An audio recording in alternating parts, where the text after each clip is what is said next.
Hello everyone, my name is Yusuf Edwards, and welcome to part 15 of the Abigail Freeman story. Let us begin. So, Abigail was still in her writing room, and she's about to continue to write about the kidnapping. So she picks back her pencil, and she begins writing again. She writes, I remember being so panicked. I didn't know, I didn't know where I was. I was panicking. My father, who was next to me in the truck that they have kidnapped us in, and tried to calm me down, which worked. He says, okay, calm down, Abigail. It's all going to be alright. It's all going to be fine. Excuse me. You are not going to be hurt. You are going to be hurt, but eventually, everything's going to be okay? Everything's going to be fine, okay? He said. And then she said to herself, I'm going to trust him here, but I don't know if this is a good idea to do, but I'm going to trust my father, she says to herself in that truck. And then she writes again when her friend was panicking. When Margaret was panicking as well, she says to her, relax, everything's going to be fine. My father told me that everything's going to be okay? And to relax.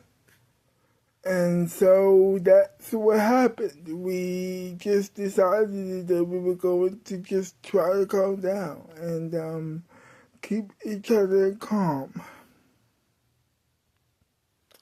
So after the truck stops, the kidnappers grabbed us and pulled us into this this hotel room, this hotel. It was abandoned, by the way.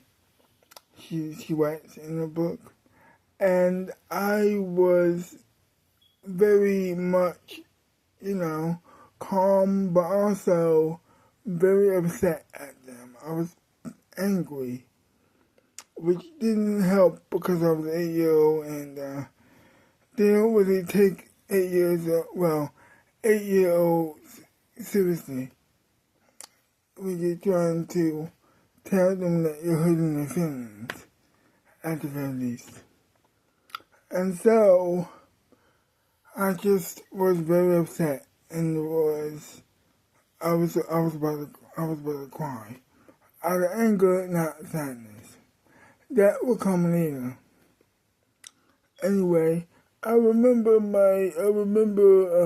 being very upset and very just not happy about the whole situation. And I was like, I cannot wait to get out of here. We have to leave. We have to leave this hotel. We have to leave this dark hotel. I don't know what to do right now, she says to herself. And of course, the kidnappers who had kidnapped my father, and myself, and my father's boss, along with Margaret's father, who was also kidnapped, as well. We were all kidnapped, and so he was talking about how he was going to kill us if the king of Silvercat doesn't meet their demands. And I was like to myself, okay, that's a little bit weird. I don't know what that means. I don't know what he's talking about. I mean, now I do. But back then I was an 8-year-old and I didn't know what the hell he was talking about. She writes in the book.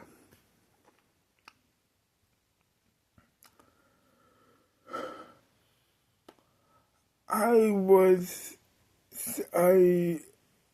very upset about the entire situation, like I said before. And of course I didn't care what happened to me, so I just started to assault the bank. I just started to assault the kidnappers, which you should never do, by the way. But I did it anyway because I was so upset. I called them all sorts of names. It was pretty cool, but also very dangerous also. They hit me as expected, and I just started talking more crap about them. They hit me again, the more crap I talked about them. As much as it hit me, I didn't care. My words wouldn't stop. It just wouldn't stop. Eventually, they just got exhausted about my words and exasperated, to say the least. But I knew that at that point they would let us go if they would get frustrated with me enough. That's what I hoped would happen, of course.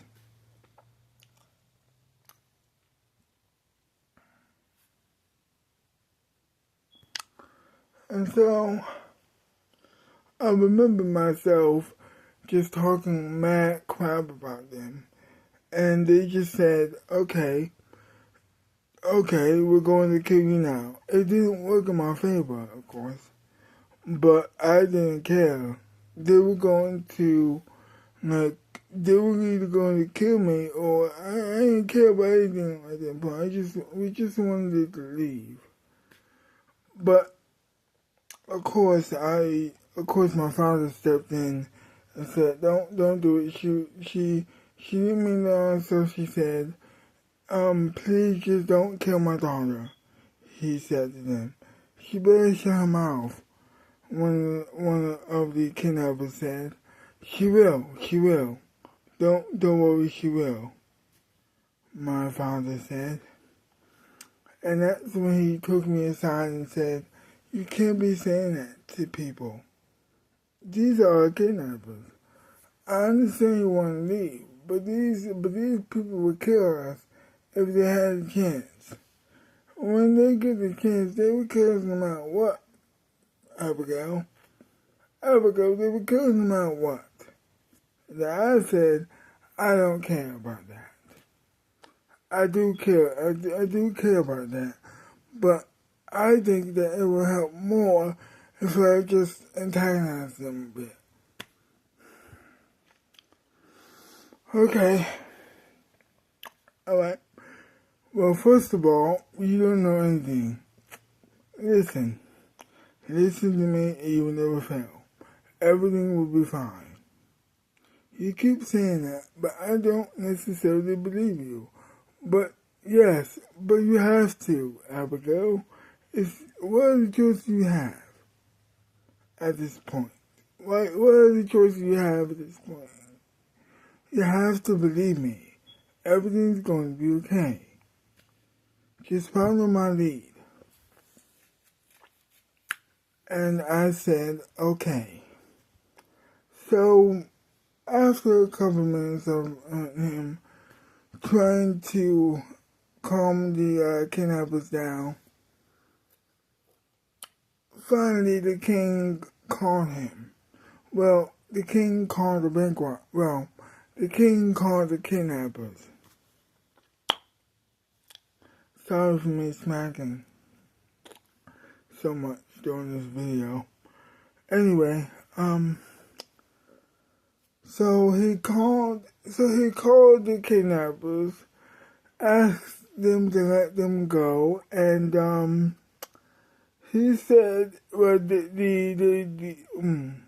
the kidnapper said no, unless we have $1 million of silver cat money. And the king said done. After that, he let us go. The kidnappers let us go. They had police officers there to bring us back to our hotel room safely. Until the king had a phone call with the Silver Cup police officers and asked them to bring us to the castle. So that's what he did. That's what they did. They brought us to the castle, and that was it. I was so emotional. But also very, very horrified. Yes, it is true I didn't see his face, but still, what I did see was horrifying nevertheless. And I cried myself to sleep in the hotel, in that castle. In the castle guest, let me explain. When we got to the castle, yes, I was happy to be free, but I was also very sad.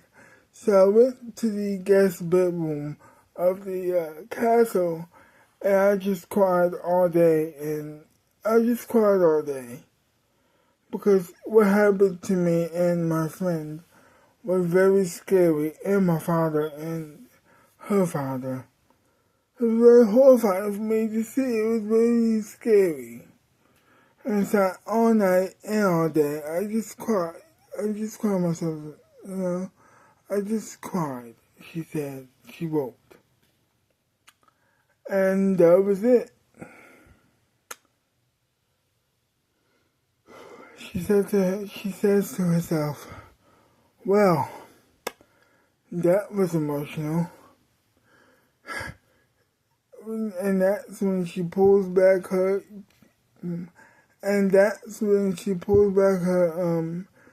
chair,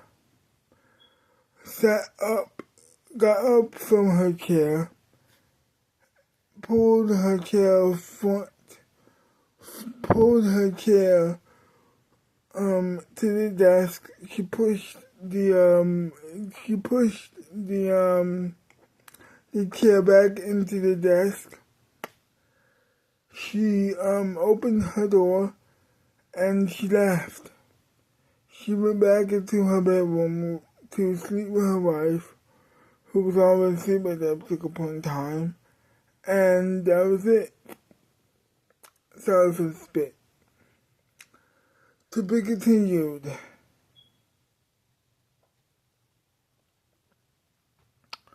Well, I hope you enjoyed this video, and if you did, leave a big like, subscribe to my channel, like, share, comment, and subscribe, and I will see you next time.